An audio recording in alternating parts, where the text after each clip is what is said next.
नमस्कार विद्यार्थी मित्रांनो, मी श्रावण पवार. बेसिक मॅथमॅटिक्सच्या व्हिडिओ लेक्चर सिरीजमध्ये आपलं सगळ्यांचं पुन्हा एकदा मनापासून स्वागत. विद्यार्थी मित्रांनो, बेसिक मॅथमॅटिक्सचा आपण युनिट फर्स्ट सुरू केलेला आहे, ज्याचं नाव आहे अल्जेब्रा. या अल्जेब्रा युनिटमध्ये आधी पण मी तुम्हाला सांगितलं की 4 चॅप्टर आहेत आणि याला एकत्रितपणे वेटेज जे आहे एंड सेमिस्टर एक्झामला ते आहे 12 मार्क्सचं. तर त्यापैकी आपण 2 मार्काचा जो पार्ट आहे लॉगॅरिथम चॅप्टर ते कंप्लीट केलेलं आहे. आणि आजच्या ह्या व्हिडिओ लेक्चरपासून मित्रांनो आपण सेकंड चॅप्टर आपण सुरुवात करतोय, ज्याचं नाव आहे डिटर्मिनंट्स. आता बघा, लॉगॅरिथमिक हे जे चॅप्टर आपण स्टडी केलं आहे त्याला 2 मार्काचं वेटेज आहे एंड सेमिस्टर एक्झाममध्ये, त्याला आपण कंप्लीट स्टडी केलेला आहे. डिटर्मिनंट्स हे जे चॅप्टर आहे मित्रांनो, ह्या चॅप्टरवरती 6 मार्काचे प्रश्न विचारले जातात. त्या 6 मार्काचे जे प्रश्न आहेत त्यामध्ये 2 मार्काचा एक क्वेश्चन विचारला जातो, त्यासोबत 4 मार्काचा एक क्वेश्चनसुद्धा विचारला जात असतो. सो 2 आणि 4 असं एकत्रितपणे 6 मार्काचे प्रश्न हे एंड सेमिस्टर एक्झाममध्ये विचारले जात असतात डिटर्मिनंट्स या युनिटमधनं. हे लक्षात घ्या. सो अतिशय महत्त्वाचं हे युनिट आहे. हे झालं परीक्षेसाठी. पण मित्रांनो, आता जेव्हा तुम्ही हायर मॅथमॅटिक्स पुढे शिकत जाणार, जेव्हा तुम्ही M2 शिकणार, त्यानंतर तुम्ही इंजिनिअरिंगला ॲडमिशन घेतात, इंजिनिअरिंगमध्ये असणारे परत M1 M2 M3 जेव्हा तुम्ही स्टडी करत असतात त्यावेळेस तुम्हाला वेळोवेळी हे युनिट जे आहे तुम्हाला लागत असतं. मीन्स याचं बेसिक आपल्याला तिथं कामात येत असतं. आता याचं ॲक्च्युली डिटर्मिनंट्स म्हणजे काय आहे, डिटर्मिनंट्सचा आपल्याला अप्लिकेशन काय आहे, किंवा ह्याच्यावरती बेस असणारा जो क्रॅमर्स रूल आहे तो क्रॅमर्स रूल आपल्याला समजून घ्यायचा आहे. त्याचा वापर करून आपल्याला system of linear equation solve करायचे आहेत. या सगळ्या गोष्टी आपण ह्या युनिटमध्ये मित्रांनो शिकणार आहोत. सो सुरुवात करूया आपण की एक्झॅक्टली डिटर्मिनंट आहे काय. सो डिटर्मिनंट काय असतो. सो हा सिंपल एक अरेंजमेंट आहे. n/n नंबर तुम्हाला दिले जातील. या नंबरची आपल्याला काय करायची, अरेंजमेंट करायची in row and column. So याची एक डेफिनेशन आधी बघूयात आपण, त्या डेफिनेशनला समजून घेऊया आणि मग आपण त्यांना सॉल्व करूयात पुढे. Okay. So it is arrangement of n/n numbers in equal number of rows and column and it is enclosed by the pair of bar brackets. लक्षात घ्या, n/n नंबर्स आपल्याला दिले जातील आणि ह्या नंबरची अरेंजमेंट असते row and column. Okay. So ह्या डेफिनेशनला आधी आपण समजून घेऊया. सो n/n नंबर्स आपल्याला दिले जातील आणि याला आपण काय करतोय, equal number of row and equal number of कॉलममध्ये आपण त्याला अरेंज करतोय. आता इथं रोचा अर्थ असा होतो मित्रांनो, रो म्हणजे काय, हे हॉरिझॉन्टल लाईन असेल. हॉरिझॉन्टल लाईनला काय म्हटलं तर रो. सो हा जो रो आहे, रो मीन्स व्हॉट, रोचा इथं अर्थ होतो हॉरिझॉन्टल लाईन, हॉरिझॉन्टल लाईन्स. आणि कॉलम जो काही वर्ड आहे हा कॉलम कुणासाठी रेफर केला जातो, कॉलमचा अर्थ होतो vertical lines, vertical lines. So basic आपल्याला n/n नंबर दिले जातील. या नंबरला आपल्याला काय करायचं आहे, व्हर्टिकल आणि हॉरिझॉन्टल लाईन्समध्ये अरेंज करायचं आहे. आणि अरेंज केल्यानंतर त्या पूर्ण अरेंजमेंटला आपण काय करणार आहोत, इनक्लोज करणार आहोत, क्लोज करणार आहोत आपण with the help of bar brackets. मग आता आपण याच्या आधी बरेचसे ब्रॅकेट्स स्टडी केलेले असतात. ह्या पद्धतीचा ब्रॅकेट जर असेल तर याला आपण सिंपल ब्रॅकेट म्हणतो. त्यानंतर मित्रांनो, जर ह्या पद्धतीचा ब्रॅकेट असेल तर आपण याला स्क्वेअर ब्रॅकेट म्हणतो. बरोबर. या पद्धतीचा जर का ब्रॅकेट असेल तर आपण याला काय म्हणत असतो, कर्ली ब्रॅकेट म्हणतो, महिरपी कंस मराठीत आपण त्याला म्हणतो. बार ब्रॅकेटचा अर्थ काय होतो की सिंपल 2 व्हर्टिकल लाईन, अशा 2 व्हर्टिकल लाईन असतात. सो या 2 व्हर्टिकल लाईनमध्ये आपण ती अरेंजमेंट काय करणार आहोत, ती नंबरची अरेंजमेंट आपण तिथं लिहिणार आहोत. त्यालाच म्हटलं आता डिटर्मिनंट. या डिटर्मिनंटचं खूप सारं अप्लिकेशन्स आपण स्टडी करत असतो अल्जेब्रामध्ये, मॅथमॅटिक्समध्ये. ते पुढे तुम्हाला समजेलच. आधी बेसिक तर क्लिअर करूयात.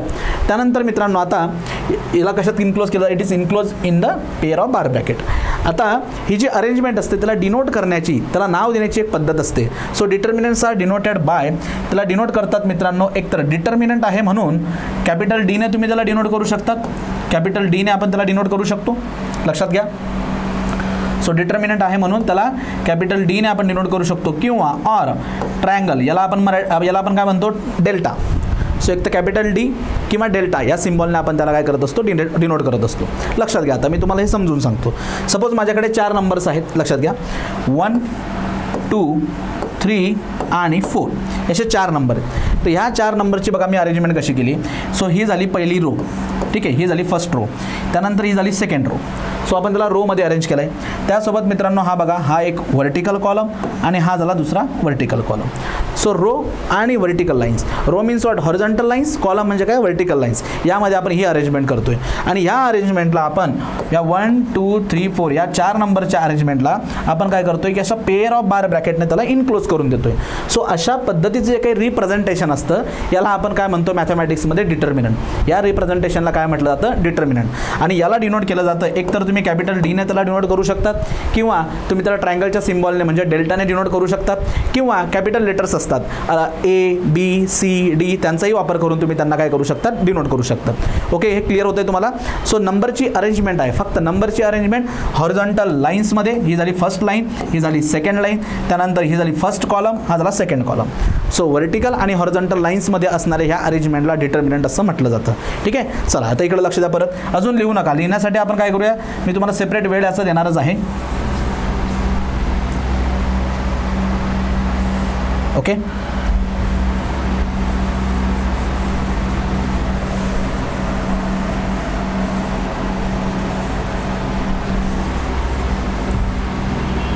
ठीक. सो हा column means what, C column. ठीक आहे, चला परत आणखी एका एक्झाम्पलला समजून घेऊ आपण. आता एक्झाम्पल.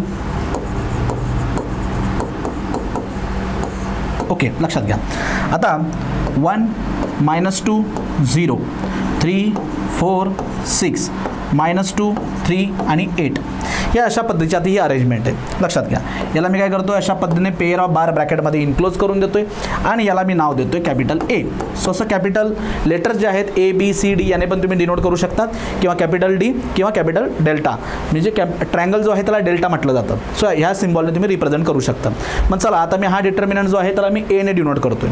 आता यामध्ये लक्ष द्या, यामध्ये काय केलं की आपण जवळजवळ 9 नंबर घेतलेले आहेत. बघा 9 नंबर्स आहेत. 1 -2 0 3 4 6 -2 3 8 असे 9 नंबर्स आहेत. आणि ह्या 9 नंबरची आपण अरेंजमेंट केली. कशा पद्धतीची अरेंजमेंट केली मित्रांनो आपण, एकदा इकडे परत सगळ्यांनी लक्ष द्या. बघा ही अरेंजमेंट करत असताना हे तुमच्या लक्षात येईल की ही जी हॉरिझॉन्टल लाईन आहे, ही जी हॉरिझॉन्टल लाईन आहे याला म्हणतात रो नंबर 1. ही झाली रो नंबर 1. ओके, त्याच्यानंतर याच्या जस्ट खाली असणारी ही दुसरी जी हॉरिझॉन्टल लाईन आहे याला म्हणतात रो 2. ही झाली दुसरी रो. ठीक आहे, नंतर ही जी तिसरी हॉरिझॉन्टल लाईन आहे याला आपण म्हणणार रो 3.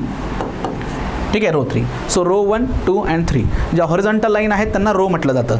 म्हणजे ह्या एक्झाम्पलमध्ये रो किती आल्यात, 3 आल्यात. ओके, यासोबतच आता ज्या व्हर्टिकल लाईन्स आहेत त्यासुद्धा आपण काउंट करूयात. लक्ष द्या इकडे. सो 1 3 आणि -2 या तिघांची मिळून ही झाली मित्रांनो एक व्हर्टिकल लाईन, याला म्हटलं जातं कॉलम. मग हा झाला कॉलम नंबर 1. ओके, नंतर -2 4 आणि 3 यांना एकत्र केल्यानंतर मित्रांनो ही बनेल दुसरी व्हर्टिकल लाईन, याला आपण म्हणूया कॉलम नंबर 2. Column number 2. आणि त्यानंतर 0 6 8 या तिघांचा जर का विचार केला तर ही झाली तिसरी व्हर्टिकल लाईन, याला आपण म्हणूया कॉलम नंबर 3. हा झाला कॉलम नंबर 3. सो हा जो डिटर्मिनंट आहे मीन्स ही जी काय अरेंजमेंट आहे 9 एलिमेंटची जी आपण अरेंजमेंट इथं घेतलेली आहे, ज्याला आपण 2 व्हर्टिकल लाईन्समध्ये इन्क्लोज केलं आहे, याला आपण डिटर्मिनंट म्हणतो. या डिटर्मिनंटमध्ये तुमच्या लक्षात येईल की इथं 1 2 अँड 3 अशा 3 काय आहेत, हॉरिझॉन्टल लाईन्स आहेत, म्हणजे 3 रो आहेत. आणि 1 2 अँड 3 3 व्हर्टिकल लाईन्स आहेत, ज्याला आपण कॉलम म्हणतो. सो 3 रो आणि 3 कॉलम यांच्यापासून बनलेला हा काय आहे, डिटर्मिनंट आहे. मग याच्यामध्ये असणारी ह्या 3 रो आणि ह्या 3 कॉलम यांना जर का आपण एकत्रितपणे या डिटर्मिनंटच्या सफिक्सला जर का लिहिलं तर मित्रांनो त्याला त्याची ऑर्डर म्हणतात. त्याला त्याची काय म्हणतात, ऑर्डर. सो मी इथं लिहितो, लक्षात घ्या. इकडे बघा, order, order of the determinant. So याच डिटर्मिनंटला लक्षात घ्या, याच डिटर्मिनंटला आपण परत एकदा व्यवस्थित लिहूया. सो याला आज मी अशा पद्धतीने लिहितो. So A is equal to what, 1 -2 0 त्यानंतर 3 4 6 आणि -2 3 आणि 8. सो हा झाला डिटर्मिनंट. या डिटर्मिनंटमध्ये असणाऱ्या रो याला सुरुवातीला लिहिलं जातं नंबर ऑफ रो, याच्यामध्ये किती रो आहेत, त्यासोबतच याच्यामध्ये असणारे column, number of column. So column याला ह्या फॉर्ममध्ये लिहिलं जातं. सो ह्या मॅट्रिक्समध्ये लक्षात येईल तुम्हाला की 3 रो आहेत आणि 3 कॉलम आहेत. तर हे जे आपण सफिक्सला लिहितो याला म्हटलं जातं याची ऑर्डर. याला काय म्हणतात, ऑर्डर ऑफ द डिटर्मिनंट. याला म्हणतात order, order of determinants. Okay, याला काय म्हणतात, ऑर्डर ऑफ द डिटर्मिनंट. मग बऱ्याचदा आपल्याला असं जेव्हा आपण ओरल वगैरे देत असतो त्यावेळेस प्रश्न विचारला जात असतो. हे तुम्हाला थिअरीमध्ये विचारला जाणार नाही, पण याचे बेसिक लक्षात घ्या की ऑर्डर ऑफ डिटर्मिनंट काय डिनोट करते. सो डिटर्मिनंटच्या ऑर्डरवरनं आपल्या लक्षात काय येतं की त्या डिटर्मिनंटमध्ये किती रो आहेत आणि किती कॉलम आहेत, तो कोण डिनोट करतो, ऑर्डर ऑफ द डिटर्मिनंट. या आपल्याला लिहिण्याची पद्धत असते. सुरुवातीला किती रो आहेत हे आपण आधी लिहितो आणि क्रॉस करून किती कॉलम्स प्रेझेंट आहेत, म्हणजे किती व्हर्टिकल लाईन प्रेझेंट आहेत ते आपण लिहित असतो. आणि याला एकत्रितपणे म्हणतात ऑर्डर ऑफ द डिटर्मिनंट, जी आपल्याला काय सांगत असते, आपल्या डिटर्मिनंटमध्ये किती रो आहेत आणि किती कॉलम आहेत. मग जर तुम्ही लक्षात घ्या मित्रांनो, याच्यात जर तुम्ही बघितलं तर 3 रो आहेत आणि 3 कॉलम आहेत. सो रो आणि कॉलम यांचं जर का मल्टिप्लिकेशन केलं, 3 रो आणि 3 कॉलम, 3 × 3, तर तुम्हाला 9 जो नंबर मिळेल तो 9 नंबर काय डिनोट करत असतो, टोटल नंबर ऑफ इलेमेंट. या डिटर्मिनंटमध्ये असणारे टोटल नंबर ऑफ इलेमेंट जे आहेत ते किती असतात, रो इंटू कॉलम, म्हणजे 3 × 3 9 इलेमेंट. सो ही 9 इलेमेंटची जी अरेंजमेंट आहे याला आपण काय म्हणणार, 3/3 चा डिटर्मिनंट. ही जी ऑर्डर आहे त्याला असं रीड केलं जातं, 3/3 चा हा डिटर्मिनंट आहे. येतं लक्षात. सो M1 मध्ये बेसिक मॅथमॅटिक्समध्ये आपण 2/2 आणि 3/3. 2/2 चा अर्थ काय की ज्यामध्ये 2 रो आहेत आणि 2 कॉलम आहेत. 3/3 चा अर्थ काय, 3 रो आहेत आणि 3 कॉलम आहेत. सो 2/2 आणि 3/3 हे डिटर्मिनंट आपण सॉल्व करायला शिकणार आहोत. या डिटर्मिनंटवरती एक लॉ डिपेंड करतो ज्याला आपण क्रॅमर्स रूल म्हणतो. तो क्रॅमर्स रूल आपण शिकणार आहोत. या क्रॅमर्स रूलच्या मदतीने सिस्टीम ऑफ सायमल्टेनियस लिनियर इक्वेशनचं सोल्युशनसुद्धा देता येतं, ते सुद्धा आपण इथं शिकणार आहोत. सो आतापर्यंत आय थिंक तुम्हाला ह्या गोष्टी क्लिअर झाल्या असतील की डिटर्मिनंट म्हणजे काय. Simply it is the arrangement of the numbers in row and column. Row म्हणजे हॉरिझॉन्टल लाईन, कॉलम म्हणजे vertical line, enclose between the 2 pair of bar brackets. Bar brackets म्हणजेच काय, अगेन 2 व्हर्टिकल लाईन्स, अशा पद्धतीने. आणि यामध्ये प्रेझेंट असणाऱ्या row आणि याच्यात असणारे कॉलम हे आपण त्याच्या सफिक्सला लिहित असतो. सुरुवातीला रो नंतर कॉलम, त्याला म्हटलं जातं order of the determinant. Okay, हे झालं बेसिक. आणि डिटर्मिनंटला तुम्ही एकतर कॅपिटल डी ने डिनोट करू शकतात, ट्रायंगलच्या सिम्बॉलने डिनोट करू शकतात, किंवा कॅपिटल इंग्लिश अल्फाबेट कोणताही यूज करू शकतात. ओके, काही अडचण नाही. सो हे व्यवस्थित लिहून घ्या आधी, हे सगळं व्यवस्थित लिहून घ्या. मग आता यानंतर आपण जो पार्ट बघणार आहोत की जर का 2/2 चा डिटर्मिनंट असेल तर त्याला सॉल्व कसं करायचं, म्हणजे त्याचा आन्सर कसं फाइंड आउट करायचं. त्यासोबत जर 3/3 चा डिटर्मिनंट असेल तर त्याला सॉल्व कसं करायचं. सो ह्या गोष्टी आपण आता शिकूयात. कारण एकदा जर का मित्रांनो तुम्हाला डिटर्मिनंट सॉल्व करता आला तर त्याचे जे काही अप्लिकेशन्स असतात ते अप्लिकेशन्स तुम्ही इझिली सॉल्व करू शकतात. बऱ्याचदा काय होतं की तुम्ही 10th नंतर एंट्री करतात डिप्लोमामध्ये आणि ह्या कन्सेप्ट तुमच्यासाठी पूर्णपणे नवीन असतात. सर खूप साऱ्या मुलांना काय होतं की हा एक प्रश्न पडलेला असतो की बाबा याचा यूज आपण कुठे करणार आहोत. तर थोडं पेशन्स ठेवा, थोडा संयम ठेवा. थोड्या वेळेनंतर म्हणजे जेव्हा मी क्वेश्चन्स घेईल तेव्हा तुमच्या लक्षात येईल की याचं किती इम्पॉर्टंट आहे मॅथमॅटिक्समध्ये. सो आधी ह्या कन्सेप्टची ओळख तर करून घ्या, नंतर आपण त्याचं हळूहळू त्याचं अप्लिकेशनसुद्धा शिकणार आहोत. म्हणजे ही कन्सेप्ट आपल्याला का बरं गरजेची आहे हे तुम्हाला लक्षात येईलच. आणि त्याचं वेटेज तर आहेच. एक्झाममध्ये एंड सेम एक्झाममध्ये मार्क्स तर त्याचे आहेतच. 6 मार्कांसाठी हे विचारलंच जाणार. 2 मार्काचे क्वेश्चन असू शकतात, त्यासोबत 4 मार्काचाही प्रश्न विचारला जात असतो. असे 2 प्रश्न आपल्याला इथून विचारले जातात डिटर्मिनंटमध्ये. हे लिहून घ्या. मग आता आपण 2/2 चा डिटर्मिनंट बघूयात. ओके, चला यानंतर आता आपण सॉल्व करूया 2/2 चा डिटर्मिनंट. Determinant of order 2/2. चला मी टायटल टाकतो इथं.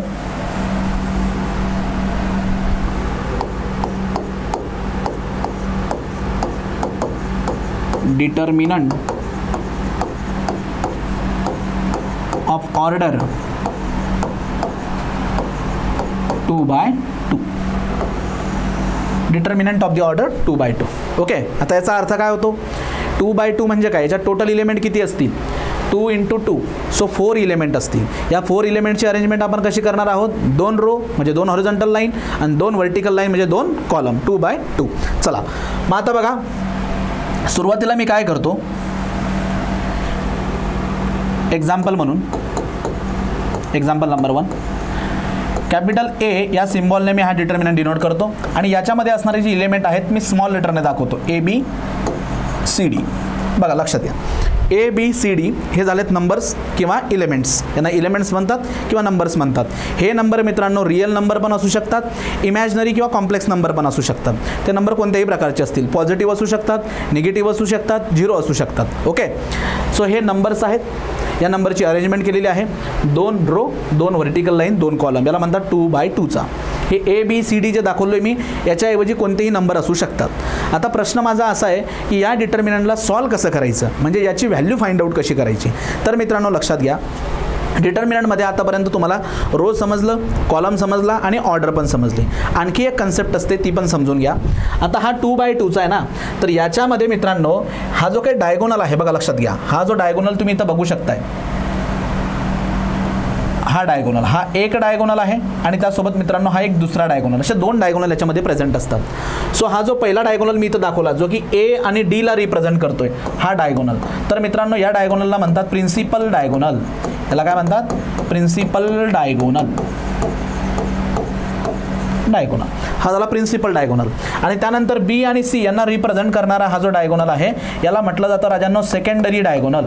याला काय म्हणतात? Secondary diagonal.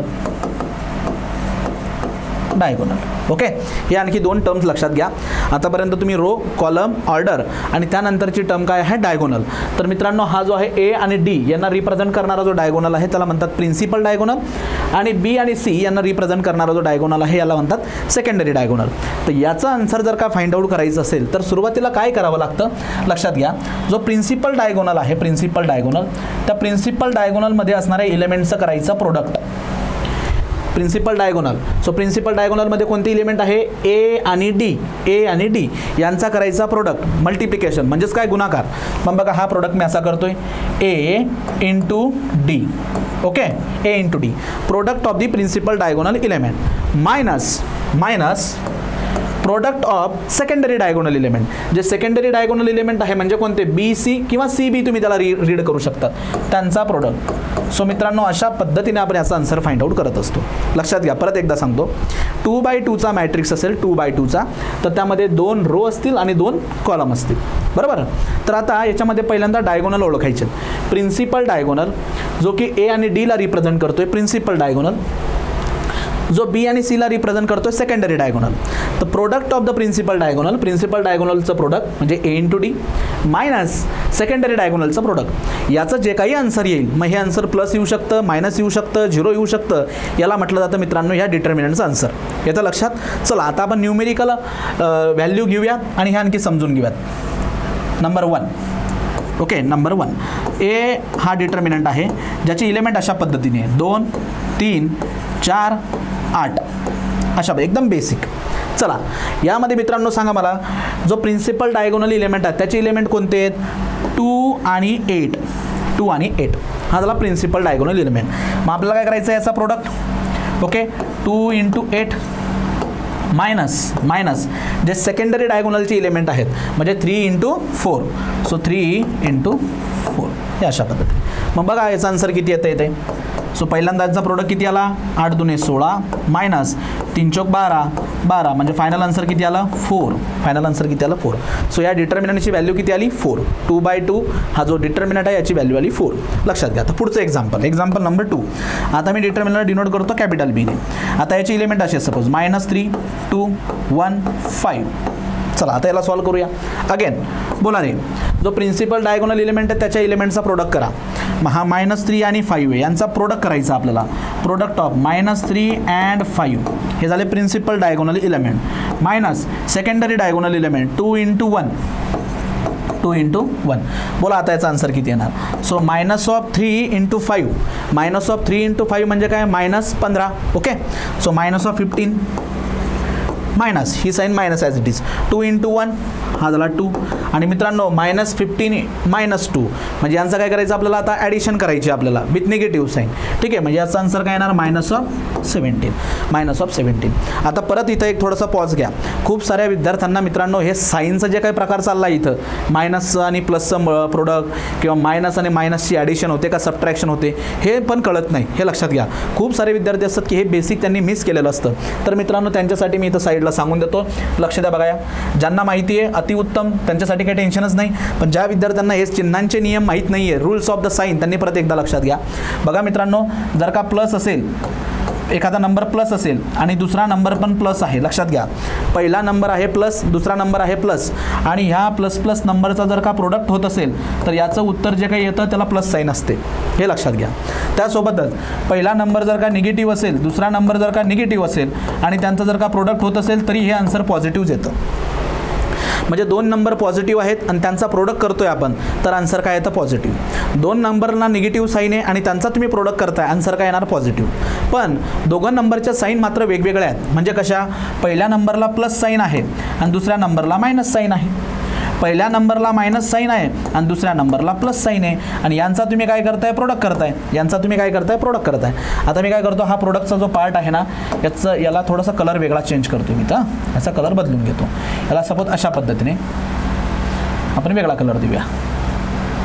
लक्षात घ्या. ओके, तर यांचं जे काही येणारं आन्सर असतं मित्रांनो ते आन्सर असतं निगेटिव्ह. ते आन्सर काय असतं? निगेटिव्ह. म्हणजे यावरनं काय लक्षात येतं की जर का दोन नंबरला सेम साईन असतील, प्लस प्लस, तर यांचा प्रोडक्ट येतो प्लस, मायनस मायनस, तर यांचा प्रोडक्ट येतो प्लस. पण मात्र भिन्न चिन्ह असतील, डिफरंट साईन असतील, तर त्यांचं जे काही आन्सर येतं ते आन्सर कसं असतं? निगेटिव्ह. आता हे जे रूल मी तुम्हाला इथं मल्टिप्लिकेशनचे सांगितले ना, हे सेम रूल मित्रांनो डिव्हिजनला वापरले जात असतात. म्हणजे 2 प्लसचं जर का डिव्हिजन असेल तर प्लसच येणार, 2 मायनसचं जर का डिव्हिजन असेल तर तो प्लसच येणार, 2 वेगळ्या चिन्हांचं जर का डिव्हिजन असेल तर आन्सर त्याचं निगेटिव्ह जाणार. हे रूल झालेत प्लस आणि डिव्हिजनचे, सॉरी प्रोडक्ट आणि डिव्हिजनचे. प्रोडक्ट आणि डिव्हिजनचे रूल सेम असतात, हे लक्षात घ्या. हे रूल झालेत जे की तुम्हाला इथं कामात येणार आहेत. हे महत्त्वाचे रूल आहेत. ज्या विद्यार्थ्यांना माहिती नाही त्यांनी हे नोट डाऊन करा. याचंच आपण ॲप्लिकेशन करणार आहोत. कारण बऱ्याचदा काय होतं, तुम्हाला क्वेश्चन सॉल्व करता येतो रे, पण मित्रांनो हे जे साईन आहेत ना यांच्यामुळे तुमचं आन्सर बदलून जातं किंवा चुकतं. लक्षात घ्या. तर ते साहजिक आहे. एखाद्याचा आन्सर चुकत असेल तर त्यात एवढं टेन्शन घेण्यासारखं नाही आहे. फक्त तुम्हाला चिन्हांचे नियम समजलेलं नाही एवढा त्याचा अर्थ होतो. नियम मी इथं लिहून दिलेत, यांना आता आपण वेळोवेळी वापरणार आहोत. सो याची प्रॅक्टिस खूप चांगली होईलच, त्याची काळजी करू नका. मग आता हे झालेत प्रोडक्ट आणि डिव्हिजनसाठी असणारे रूल. याला थोडंसं मी आता वरती लिहितो. आता याच्यासोबतच मित्रांनो आपण काय करूया, सबट्रॅक्शन किंवा ॲडिशन करत असताना लागणारे जे रूल असतात ते खाली लिहून देतो तुम्हाला. लक्षात घ्या, याच्या जस्ट खाली लिहू आपण. तर पहिला नंबर जर असेल मित्रांनो, पहिला नंबर बघा लक्षात घ्या, फर्स्ट नंबर आहे ज्याला पॉझिटिव्ह साईन आहे, पहिल्या नंबरला काय आहे? Positive sign. लक्षात घ्या. आणि दुसरा जो नंबर आहे तो पण कसा आहे? पॉझिटिव्ह आहे. पहिला नंबर आहे पॉझिटिव्ह, दुसरा आहे पॉझिटिव्ह. तर या केसमध्ये मित्रांनो यांचं डायरेक्टली काय करायचं ते तुम्हाला सांगतो. यांची करायची ॲडिशन. यांची काय करणार? ॲडिशन. आणि ही जी ॲडिशन आलेली असते मित्रांनो या ॲडिशनला द्यायचं प्लस साईन. लक्षात घ्या. पहिला नंबर आहे निगेटिव्ह आणि दुसराही नंबर आहे निगेटिव्ह. पहिला नंबर आहे निगेटिव्ह, दुसरा आहे निगेटिव्ह. तर या केसमध्ये काय करायचं? लक्षात घ्या. या केसमध्ये सुद्धा ॲडिशनच करायचं. या केसमध्ये सुद्धा काय करणार? ॲडिशनच करणार. पण येणाऱ्या ॲडिशनला मित्रांनो निगेटिव्ह साईन द्यायचं. जसं की मी इथं केलं. बरं लक्ष द्या. पहिला नंबर आहे 15 त्याला निगेटिव्ह साईन आहे. दुसरा नंबर आहे 2 त्यालाही निगेटिव्ह साईन आहे. दोघा नंबरला जर निगेटिव्ह साईन असेल तर काय करणार? दोघांची बेरीज करायची. ॲडिशन म्हणजे बेरीज. 15 अधिक 2 17 आणि आलेल्या बेरीजला निगेटिव्ह साईन द्यायचं. चिन्हांचे नियम म्हणतात त्याला बेसिक. नंतर पहिला नंबर जो आहे मित्रांनो त्याची साईन आहे प्लस, दुसऱ्याची मायनस, किंवा पहिला आहे मायनस आणि दुसरा आहे प्लस. भिन्न चिन्ह असतील तर ह्या दोघं केसमध्ये तुम्हाला काय करायचं ते सांगतो. लक्षात घ्या. या दोघं केसमध्ये तुम्हाला काय करायचं आहे की दोघांची काय करायची? सबट्रॅक्शन करायची. सबट्रॅक्शन, दोघांची करायची सबट्रॅक्शन. आणि जे साईन द्यायचं आहे तुम्हाला इथं जो काही सिम्बॉल द्यायचा आहे तो सिम्बॉल कुणाचा देणार ते इथं लिहितो मी. मोठ्या संख्येचं चिन्ह द्यायचं. मोठ्या संख्येचे चिन्ह. लक्षात घ्या. म्हणजे जी साईन आपल्याला द्यायची ती मोठ्या नंबरची द्यायची. ठीक आहे. वेगळे चिन्ह जर असतील तर त्या केसमध्ये हे लक्षात घ्या. पुढे आता मी याचं ॲप्लिकेशन करणारच आहे तेव्हा मी याचा रेफरन्स तुम्हाला देत जाईल, त्यामुळे याची काळजी करू नका. दोन वेगळे सिम्बॉल असतील तर सबट्रॅक्शन करायची आणि मोठ्या संख्येचं चिन्ह द्यायचं. हे जे रूल मी इथं तुम्हाला सांगितले मित्रांनो हे ॲडिशन सबट्रॅक्शनला वापरायचे आहेत हे रूल. आणि वरती असणारे रूल जे आहेत ते प्रोडक्ट करताना डिव्हिजन करताना वापरायचे आहेत. ठीक आहे. चला हे झालं 1 आणि 2 एक्झाम्पल. आणखी काही एक्झाम्पल घेतो मी नेक्स्ट स्लाईडवरती. तेव्हा हे जे रूल आहेत हे रूल पण मी इथून कॉपी करून घेतो. आता मी हे प्रत्येक पेजवरती ठेवत जाणार. लक्षात घ्या. हे जे रूल्स आहेत जोपर्यंत तुमच्या ते लक्षात येत नाही आपण काय करूयात, ह्या रूलला कॉपी करतो, नेक्स्ट पेजवरती पेस्ट करतो इथं. ओके.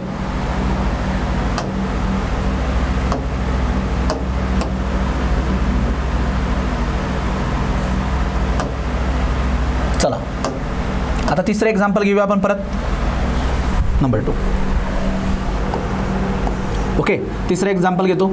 सपोज ए आहे डिटर्मिनंट आणि त्याची एलिमेंट अशा पद्धतीने 2 0 -2 आणि 2 अशा पद्धतीने.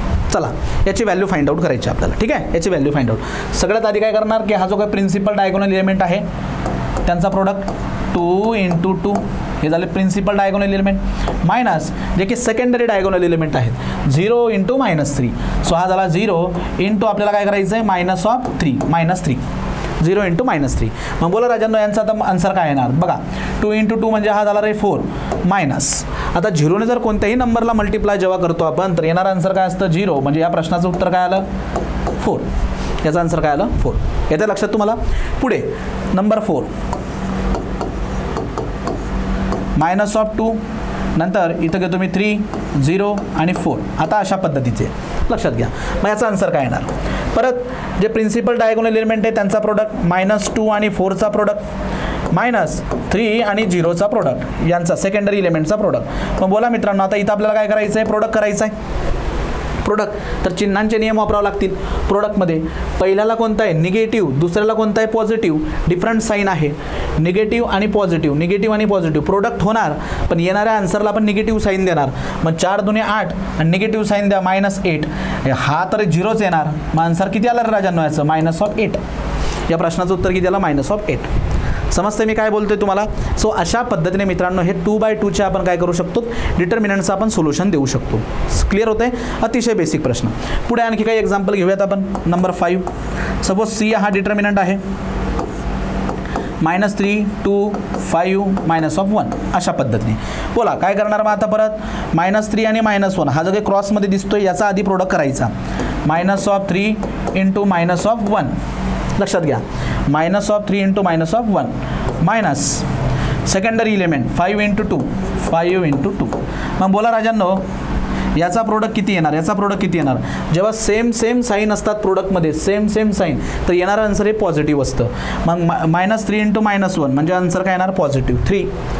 -5 दुने 10 इज इक्वल टू. आता बघा रे, पहिल्याला साईन आहे पॉझिटिव्ह आणि दुसऱ्याला निगेटिव्ह. पहिल्याला पॉझिटिव्ह दुसऱ्याला निगेटिव्ह, तर यांची सबट्रॅक्शन करायची. मग यांची सबट्रॅक्शन डायरेक्टली किती येणार 7. 10तनं 3 गेले 7. पण मोठ्या संख्येचं चिन्ह द्यायचं. मग इथं मोठी संख्या कोणती आहे 10 आणि त्याला सिम्बॉल कोणतं आहे निगेटिव्ह. म्हणजे याचं उत्तर किती येणार, ह्या प्रश्नाचं उत्तर किती येणार -7. -7 समजतंय तुम्हाला. तर अशा पद्धतीने मित्रांनो आपण 2x2चे डिटर्मिनंट सॉल्व करत असतो. परत सगळ्यांनी एकदा लक्ष द्या. डिटर्मिनंट म्हणजे काय हे आपण बघितलं आधी. डिटर्मिनंट म्हणजे n/n नंबरची अरेंजमेंट असते, जी हॉरिझॉन्टल लाईन्समध्ये केलेली असते, ज्याला आपण रो म्हणतो. व्हर्टिकल लाईन्समध्ये केलेली असते, ज्याला आपण कॉलम म्हणतो. So it is arrangement of the numbers in horizontal lines and vertical lines and enclosed between. म्हणजे काय, त्याला बांधून ठेवलं आहे कशाने, 2 व्हर्टिकल बार्स, त्याला बार ब्रॅकेट म्हणतो आपण. सो या पद्धतीची जी अरेंजमेंट असते याला म्हणायचं डिटर्मिनंट. याच्यामध्ये किती रो प्रेझेंट आहेत आणि किती कॉलम प्रेझेंट आहेत ही दाखवणारी जी टर्मिनॉलॉजी असते त्याला म्हणतात ऑर्डर ऑफ द डिटर्मिनंट. ती खाली सफिक्सला लिहिली जाते. त्याची लिहिण्याची पद्धत आहे, नेहमी सुरुवातीला रो लिहायचं आणि नंतर कॉलम लिहायचा. सो 3/3 यावरनं लक्षात येतं की याच्यामध्ये 3 रो आहेत आणि 3 कॉलम आहेत. ओके. त्यानंतर याला सॉल्व करताना लक्षात घ्या सॉल्व कसं करायचं. जर 2/2चा असेल तर यामध्ये 2 रो आणि 2 कॉलम असतील. तर हा जो काही डायगोनल दिसतोय तुम्हाला A आणि D रिप्रेझेंट करणारा याला म्हणतात प्रिन्सिपल डायगोनल. हा दुसरा डायगोनल आहे सेकंडरी डायगोनल. तर मित्रांनो इथं प्रिन्सिपल डायगोनलचं प्रोडक्ट करायचं मायनस सेकंडरी डायगोनलचं प्रोडक्ट करायचं. सो ह्या एक्सप्रेशनचं जे काही आन्सर असेल ते डिटर्मिनंटचं सोल्युशन असतं. मग आता त्याच्यावरून मी काही एक्झाम्पल घेतले. हे पहिलं एक्झाम्पल, यामध्ये याचा प्रोडक्ट आला 16 आणि याचा प्रोडक्ट आला 12. 16 - 12 4. नंतर या केसमध्ये यांचा प्रोडक्ट आला -15 आणि याचा प्रोडक्ट आला 2. त्यांचे सबट्रॅक्शन केले तर -17. सगळं सॉल्व करता येतं पण चिन्हांचे नियमच विसरून जातात. तर हे साईन आपल्याला यूज करायचे आहेत. हे साईन यूज करा प्रोडक्ट आणि डिव्हिजन घेताना आणि हे साईन यूज करायचे तुम्हाला ॲडिशन सबट्रॅक्शन करताना. नेक्स्ट याच्यावरती आणखी काही एक्झाम्पल मी घेतले इथं 3, 4, 5. ओके. हे सगळे एक्झाम्पल व्यवस्थित तुम्ही लिहून घ्या. ठीक आहे. क्लिअर होतं आहे. सो अशा पद्धतीने तुम्ही काय करू शकतात 2/2चा डिटर्मिनंट जो आहे तो सॉल्व करू शकतात. लिहून घ्या. याच्यानंतर मग मी तुम्हाला 3/3च्या डिटर्मिनंटकडे घेऊन जातो.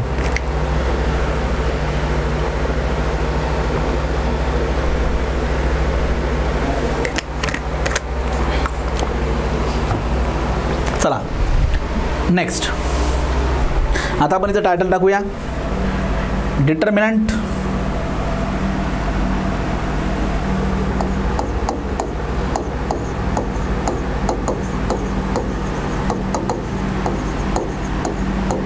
determinants of order 3/3. Okay. Determinants of order 3/3. मग याचा अर्थ काय होतो, यामध्ये किती रो बरं प्रेझेंट असतील 3 आणि कॉलम किती असतील 3. मग टोटल इलिमेंट किती झाले 3 रो 3 कॉलम, दोघांचं मल्टिप्लिकेशन 9 इलिमेंट. ओके. सुरुवातीला मी काय करतो इलिमेंट जे आहेत ना ABCDच्या फॉर्ममध्ये लिहितो. नंतर सॉल्व कसं करायचं हे तुम्हाला समजून सांगतो आणि मग आपण काही एक्झाम्पल सॉल्व करूयात. ओके. चला मग द्या लक्ष सगळ्यांनी इकडे. आता आपण काय करूयात, सगळ्यात पहिल्यांदा मी काय करतो मित्रांनो की एक डिटर्मिनंट कन्सिडर करतो, त्याला कॅपिटल A ने मी डिनोट करतो. आता याच्यातले इलिमेंट असे असतील A, B, C. DEF GHI अशा पद्धतीने सपोज एक आर्बिट्ररी डिटर्मिनंट मी इथं घेतला एक सिम्बॉलिकच्या फॉर्ममध्ये. सगळ्यात आधी मला सांगा याच्यामध्ये किती रो प्रेझेंट आहेत बरं. Sir first row horizontal line, दुसरी हॉरिझॉन्टल लाईन सेकंड रो, तिसरी horizontal line third row. So याच्यामध्ये प्रेझेंट आहेत 3 रो. आणि कॉलम किती प्रेझेंट आहे त्याच्यात. First vertical line, second vertical line आणि third vertical line. Vertical line म्हणजे उभी रेषा, नंबरची उभी रेषा. अशात किती रेषा आहेत 3. सो याची ऑर्डर किती आली 3/3. ओके. आता याच्यामध्ये प्रिन्सिपल डायगोनलचे इलेमेंट कोणते आहेत. आता प्रिन्सिपल डायगोनलचे इलेमेंट कोणते येतील बरं याच्यामध्ये लक्षात घ्या. हा झाला आपला प्रिन्सिपल डायगोनल इलेमेंट. हा झाला principal diagonal element. Okay. So A, E आणि आय हे जे इलेमेंट आहेत त्यांना म्हणतात प्रिन्सिपल डायगोनल इलेमेंट. सेकंडरी डायगोनलचे इलेमेंट कोणते येतील. सेकंडरी डायगोनलचे इलेमेंट हे बघा मित्रांनो, हे झाले सेकंडरी डायगोनलचे इलेमेंट CEG. येतं लक्षात. सो n/nचा जर असेल 2/2, 3/3, 4/4, 5/5 एक असेल प्रिन्सिपल डायगोनल आणि एक असेल secondary diagonal. Okay. So principal डायगोनलचे इलेमेंट कोणते येणार A, E, I आणि सेकंडरी डायगोनलचे CEG. हे क्लिअर झालं इथपर्यंत. आता सर जे राहिलेले इलेमेंट आहेत जसे की B, D, H, F यांना काय बरं आपण म्हणणार. यांना म्हणतात नॉन डायगोनल इलेमेंट. हे डायगोनलचे इलेमेंट नाही आहेत, डायगोनल सोडून असणारे म्हणजे नॉन डायगोनल इलेमेंट. ओके. इथपर्यंत काय अडचण नाही. हे क्लिअर झालं तुम्हाला. आता लक्षात घ्या याला सॉल्व करायचं ना आपल्याला तर इथं असं करून नाही चालत जे की तुम्ही मागच्या केसमध्ये केलं. प्रिन्सिपल डायगोनलचा प्रोडक्ट आणि सेकंडरी डायगोनलचा प्रोडक्ट आणि त्यांची सबट्रॅक्शन घ्या असं इथं करत नाही. याला सॉल्व करायची एक पद्धत असते आणि ती पद्धत समजून घेण्यासाठी आधी काही सिम्बॉलिक रिप्रेझेंटेशन मी तुम्हाला सांगतो ते लक्षात घ्या. मित्रांनो हे जे इलेमेंट आपण इथं लिहितो ना तर ह्या इलेमेंटला स्वतःची एक साईन असते, साईन चिन्ह असतं त्यांना. प्रत्येक इलेमेंटला स्वतःचं एक काय असतं चिन्ह असतं. हे लक्षात घ्या. प्रत्येकाचं स्वतःचं एक चिन्ह असतं. म्हणजे कसं सर बघा लक्षात घ्या. आता हे जे आहेत ना मी त्यांना इथं समोर लिहितो अशा पद्धतीने इक्वल टू. ओके. लक्षात घ्या. आता हा जो ए आहे ए, हा जो ए असतो ह्या ठिकाणी असणारा जो ए आहे तर याची स्वतःची जी साईन असते ती कोणती असते पॉझिटिव्ह. त्याला स्वतःची साईन कोणती असते, सिम्बॉल कोणतं असतं त्याला पॉझिटिव्ह स्वतःचं. ओके. जो दुसरा नंबर असतो त्याचा सिम्बॉल असतं निगेटिव्ह. जो तिसरा C असतो त्याला असतं पॉझिटिव्ह. त्यानंतर हा D जो आहे त्याला असतं निगेटिव्ह. या ईला असतं पॉझिटिव्ह, याला असतं निगेटिव्ह. परत याला असतं निगेटिव्ह, सॉरी याला असतं पॉझिटिव्ह, याला निगेटिव्ह आणि याला पॉझिटिव्ह. ओके. या अशा पद्धतीने म्हणजे परत जर तुम्ही एकदा व्यवस्थित लक्ष दिलं तर एक गोष्ट कळेल की हे जे डायगोनलवाले इलेमेंट आहेत डायगोनलवाले बघा मग तो प्रायमरी डायगोनल असेल किंवा सेकंडरी डायगोनल असेल तर यांचं नेचर मुळात कसं असतं पॉझिटिव्ह असतं. त्यांचे सिम्बॉल कसे असतात पॉझिटिव्ह असतात आणि त्यांना सोडून असणारे जे इलेमेंट आहेत म्हणजे नॉन डायगोनल इलेमेंट त्यांना सिम्बॉल कोणते असतात निगेटिव्ह असतात. ओके. त्यांचे स्वतःचे सिम्बॉल कोणते असतात निगेटिव्ह. तर हेच आपल्याला चिन्ह लक्षात घ्यायचे आहेत. आता मी एक एक्झाम्पल घेणार आहे. हे एक्झाम्पल ते मी समजून सांगतो. आधी सगळ्यांनी प्रॉपर माझ्याकडे लक्ष द्या. लिहिण्यासाठी मी तुम्हाला सविस्तर वेळ देईलच. लक्षात घ्या. चला आता आपण याला सॉल्व करूयात. आता याला सॉल्व करायचं तर सॉल्व करण्याची एक पद्धत आहे ती व्यवस्थित सगळ्यांनी समजून घ्या. आता सॉल्व करताना मित्रांनो मी काय करतो की पहिल्या रोचा वापर करतोय. कोणत्या रोचा वापर करतोय पहिल्या रोचा. पहिल्या रोचा आपण आधी वापर करूया. आता कसं करायचं लक्षात घ्या. सो पहिल्या रोमध्ये याला मी आधी एकदा व्यवस्थित इथं लिहून घेतो. हा झाला A B C D E F G H I. चला आता सगळ्यात आधी काय करायचं पहिला इलेमेंट उचलायचा. हा पहिला रोचा हा पहिला इलेमेंट उचलायचा ए. याला उचलताना त्याच्या स्वतःच्या साईन सोबत उचलायचं. हा जो ए आहे त्याची मुळात साईन कोणती असते रे प्लस साईन असते. प्लस साईन आपण बऱ्याचदा दाखवतच नाही पण जर साईन नसेल तर आपण ती प्लसच असते असं आपण ग्राह्य धरतो. म्हणजे हा ए इलेमेंट मी इथं घेतला. इथं साईन दाखवत नाही म्हणजे काय ती प्लस साईन आहे ऑटोमॅटिकली असं समजतं. त्यानंतर मित्रांनो हा ए ज्या रोमध्ये आहे आणि हा ए ज्या कॉलममध्ये लक्षात घ्या. हा ए ज्या रोमध्ये आहे किंवा ज्या कॉलममध्ये आहे त्यांना सोडून दिल्यानंतर जे 4 इलेमेंट उरलेले असतात कोणते EFHI यांचा डिटर्मिनंट घ्यायचा. लक्षात घ्या काय म्हणतोय मी. ए हा ए ॲज इट इज लिहिला. तो ए ज्या रोमध्ये आहे ज्या कॉलममध्ये आहे त्यांना सोडून दिल्यानंतर जे उरलेले 4 इलेमेंट आहेत त्यांचा डिटर्मिनंट घ्यायचा. मग तो डिटर्मिनंट कसा येईल लक्षात घ्या. आधी मी काय करतो हे समजलं तुम्हाला ABC आणि ADF यांना काढून टाकायचं आहे. मग हे जे 4 इलेमेंट इथं उरले आहेत ना, हे 4 इलेमेंटचा आपल्याला डिटर्मिनंट घ्यायचा आहे. आधी मी ह्या लाईन इथून काढून घेतो. बघा हे 4 इलेमेंट उरले होते बरोबर. मग त्यांचा डिटर्मिनंट तो काय येणार EFHI.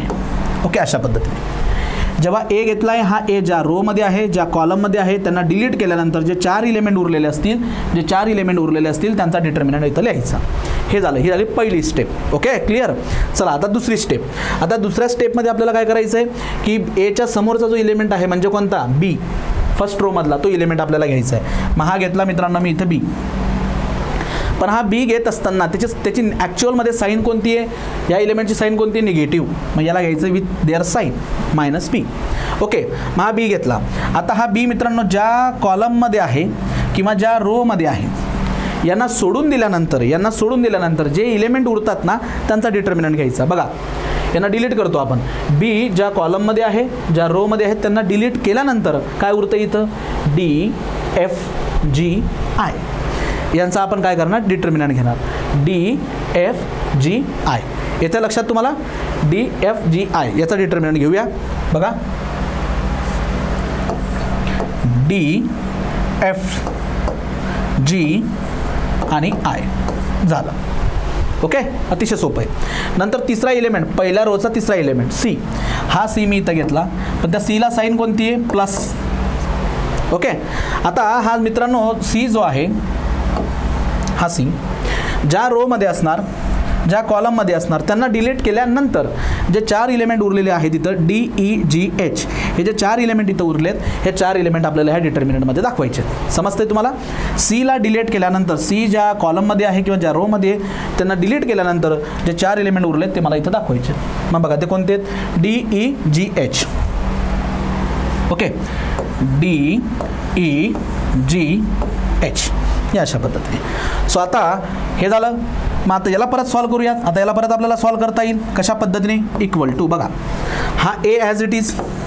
ओके मित्रांनो, आता हा 2/2चा आहे आणि 2/2चा आपण आता सॉल्व केले. 2/2चे कसे सॉल्व होतात रे लक्षात घ्या.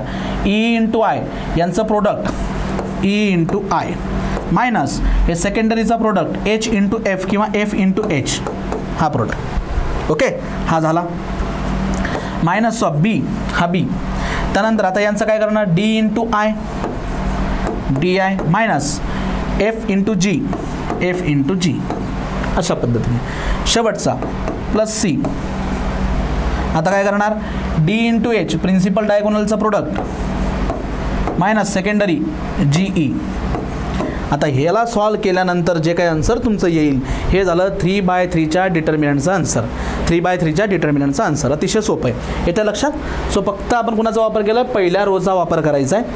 ए इलेमेंट घेत असताना त्याची जी साईन असते एची साईन कोणती असणार प्लस. ए इलेमेंट घ्या तो ज्या रोमध्ये ज्या कॉलममध्ये त्यांना डिलीट केल्यानंतर उरलेले जे 4 इलेमेंट आहेत ते 4 इलेमेंट. दुसरा इलेमेंट विथ देअर साईन तो ज्या रोमध्ये ज्या कॉलममध्ये ते डिलीट केल्यानंतर जे 4 इलेमेंट उरलेले असतील ते इथं डिटर्मिनंटच्या फॉर्ममध्ये लिहा. तिसरा C उचलत असताना त्याच्या साईनसोबत घ्यायचं आणि तो ज्या कॉलममध्ये ज्या रोमध्ये ते डिलीट केल्यानंतर उरलेले जे 4 आहेत त्यांचा डिटर्मिनंट आणि मग हे 2/2चे सगळे डिटर्मिनंट सॉल्व करून आपण फायनल आन्सर काढू शकतो. ओके, हे झालं. आणि हे फायनल जे आन्सर येणार आहे मित्रांनो हे कुणाचं आन्सर असणार ह्या गिवन डिटर्मिनंटचं Aचं आन्सर असणार. ओके, हे झालं सिम्बॉलिक पद्धतीने. आता मी तुम्हाला एक्झाम्पलच्या मदतीने याला समजून सांगतो. ओके, व्हिडिओला पॉज करून तुम्ही हे सगळं लिहू शकता. याला जाता आपण एक्झाम्पलच्या मदतीने समजून घेऊयात.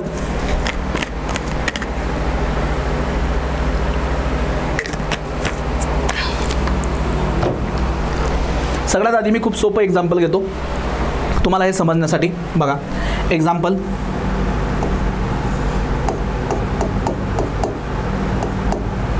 नंबर 1. Okay, matrix A. बघा 1 2 -3 0 2 4 3 -2 5 अशा पद्धतीने. पण आता यालाही आणखी सोपं करून घेऊ आपण. सगळ्यात पहिलं एक्झाम्पल आहे तर याला आधी समजून घेऊया. तर इथं हे सगळे इलेमेंट जे आहेत ना मित्रांनो मी ते सगळे इलेमेंट आधी पहिल्यांदा पॉझिटिव्ह घेतो. ऑल इलेमेंट्स जे आहेत ते पॉझिटिव्ह घेतो. नंतर मग हळूहळू त्याच्यात चेंजेस करत जाऊया. मग तुमच्या कन्सेप्ट खूप स्ट्रॉंग होतील. चला आता सगळ्यात आधी याला सॉल्व करूया. सगळे इलेमेंट याच्यातले कसे आहेत पॉझिटिव्ह आहेत. 3/3चा मॅट्रिक्स आहे. डिटर्मिनंट आहे 3/3चा. ओके, चला आता याला कसं सॉल्व करणार, इक्वल टू बघा हा जो काही मागचा प्रकार आहे हे सिम्बॉलचं मी इथून कॉपी करतो, हे सिम्बॉल तुम्हाला माहिती असणं गरजेचं आहे, याला कॉपी करतो आणि नेक्स्ट पेजवरती इथं पेस्ट करून घेऊया. हे लक्षात असू द्या, याला बाजूला ठेवतो मी, ठीक आहे, याला इथं बाजूला ठेवूया कारण याचा आपल्याला वापर करायचा आहे. बघा सगळ्यात आधी काय करणार, हा एलिमेंट उचलायचा आपल्याला विथ देअर साईन, त्याची साईन कोणती, प्लस साईन, म्हणजे याला मी घेणार +1. ओके, त्यानंतर हा घेतल्यानंतर हा एलिमेंट ज्या रो आणि कॉलममध्ये, हा आहे ह्या रोमध्ये आणि ह्या कॉलममध्ये, त्यांना डिलीट केल्यानंतर जे एलिमेंट राहतील ते कोणते, 2 4 2 5, त्याला आपण इथे लिहिणार 2 4 2 5. ओके, चला लक्ष द्या, 2 4 2 5 झालं, अतिशय सोपं आहे. पुढे दुसरा एलिमेंट उचलायचा 2, पहिल्या रोवर काम करतोय आपण, कोणत्या रोवर काम करतोय, पहिल्या, याचं काम झालं. आता दुसरा एलिमेंट घेताना हा जो 2 मी इथं घेणार, या 2ची साईन कोणती रे मित्रांनो, निगेटिव्ह, म्हणून याला मी निगेटिव्ह साईन. नंतर हा 2 ज्या रोमध्ये आहे किंवा ज्या कॉलममध्ये, त्यांना कट केल्यानंतर जे उरलेले एलिमेंट आहेत त्यांना डिटर्मिनंटच्या फॉर्ममध्ये लिहायचे 0 4 3 5, 0 4 3 5. चला मग ते लिहूया, 0 4 3 5 झालं. आता तिसरा एलिमेंट 3, त्याची साईन कोणती, प्लस, सो +3. हा +3 मित्रांनो, हा +3 ज्या रोमध्ये ज्या कॉलममध्ये त्याला डिलीट केल्यानंतर उरलेले हे 4 एलिमेंट 0 2 3 2. ओके, 0 2 3 2 झालं. आता हे 2/2 आपण सॉल्व करणार, आन्सर फाइंड करूया. लक्षात घ्या, मग हा 1 ॲज इट इज, बोला यांचं मल्टिप्लिकेशन करावं लागतं आपल्याला, 2 × 5 2 × 5, हा +1 ॲज इट इज. ओके, 2 × 5 -4 × 2, हा झाला पहिला डिटर्मिनंट आपण सॉल्व केला. -2 टाइम, लक्षात घ्या 0 आणि 5चं मल्टिप्लिकेशन, 0 आणि 5चं multiplication, minus secondary diagonal element 4 आणि 3चं मल्टिप्लिकेशन, याचंही काम झालं, प्लस 3 टाइम. आता याचा विचार करू, 0 आणि 2चं मल्टिप्लिकेशन, 0 आणि 2चं मल्टिप्लिकेशन मायनस 2 आणि 3चं मल्टिप्लिकेशन, 2 आणि 3चं मल्टिप्लिकेशन, याच्याबद्दल. चला याला सॉल्व करू. आता हा 1 तर आहे, 1ने मल्टिप्लाय करामध्ये काही फरक पडत नाही, +1.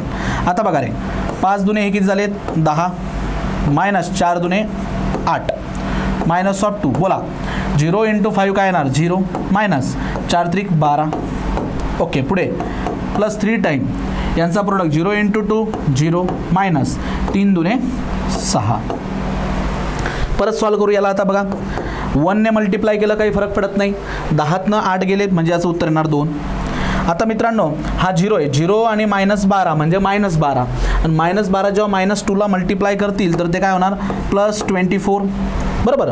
आता हा -6 आहे, -6 जेव्हा 3 सोबत मल्टिप्लिकेशन करेल तर ते -18 येणार, ते काय येणार, -18. मग आता 2 आणि 24 म्हणजे हे झाले 26, -18 म्हणजे मित्रांनो उत्तर किती येणार, 16तनं 8 गेले 8, बरोबर, म्हणजे काय असणार फक्त 18 8. सो याचं आन्सर किती आलं, 8. 26मधनं 18 गेलेत, +8. ओके, 26 18, सो याचा आन्सर काय ना 8. सो अशा पद्धतीने आपण 3/3चा जो काही डिटर्मिनंट आहे तो आपण सॉल्व करत असतो. सगळ्यांनी परत एकदा लक्षात घ्या काय केलं मी, पहिल्यांदा हा एलिमेंट घेतला 1, त्याची जी काही साईन आहे ती साईन द्यायची. हा 1 ज्या रोमध्ये आहे ज्या कॉलममध्ये त्याला डिलीट केल्यानंतर जे 4 एलिमेंट आहेत त्या 4 एलिमेंट डिटर्मिनंटच्या फॉर्ममध्ये लिहा. दुसरा एलिमेंट विथ देअर साईन, तो ज्या रो आणि ज्या कॉलममध्ये ते डिलीट केल्यानंतर उरलेले 4 घ्या. तिसरा एलिमेंट विथ देअर साईन, तो ज्या रोमध्ये ज्या कॉलममध्ये त्याला डिलीट केल्यानंतर उरलेले 4 घ्या आणि हे 2/2चे सगळे सॉल्व करून त्याचं फायनल आन्सर काढा, जे की आलं +18. ओके, सो अशा पद्धतीने मित्रांनो हे 2/2 आणि 3/3चे डिटर्मिनंट आपण सॉल्व करत असतो. आता आपण इथं थांबूया. नेक्स्ट व्हिडिओ लेक्चरमध्ये मित्रांनो आपण काय करणार आहोत की याच्यात बरेचसे प्रश्न आपण सॉल्व करून घेणार आहोत. 2/2 आणि 3/3चे वेगवेगळ्या व्हरायटीचे क्वेश्चन आपण सॉल्व करून घेणार आहोत, जेणेकरून तुम्हाला 2/2 आणि 3/3चे डिटर्मिनंटचे कन्सेप्ट तुमची खूप स्ट्रॉंग होईल. इथं काही विद्यार्थी प्रश्न विचारू शकतात की सर 4/4चा किंवा 5/5चा नसतो का. मित्रांनो 4/4, 5/5, 6/6, 7/7 एवढे मोठे मोठे डिटर्मिनंट असतात, पण आपल्याला आपल्या सिलेबसला लागूनच आपल्याला गोष्टी क्लिअर कराव्या लागतात. त्यामुळे 2/2 आणि 3/3 ह्या दोघं डिटर्मिनंट आपल्या सिलेबसमध्ये आहे. त्यावरच प्रश्न विचारले जातात किंवा त्यांचंच अप्लिकेशन आपल्याला आहे. तर त्यामुळे आपण हे दोनच प्रकारचे डिटर्मिनंट इथं शिकणार आहोत. जे हायर ऑर्डरचे डिटर्मिनंट आहेत ते हायर मॅथमॅटिक्समध्ये तुम्ही शिकणारच. ओके, इथं आपण थांबूया मित्रांनो. नेक्स्ट व्हिडिओ लेक्चरमध्ये भेटूया. रिमेनिंग टॉपिक तिथं कव्हर करणार मी. थँक्यू.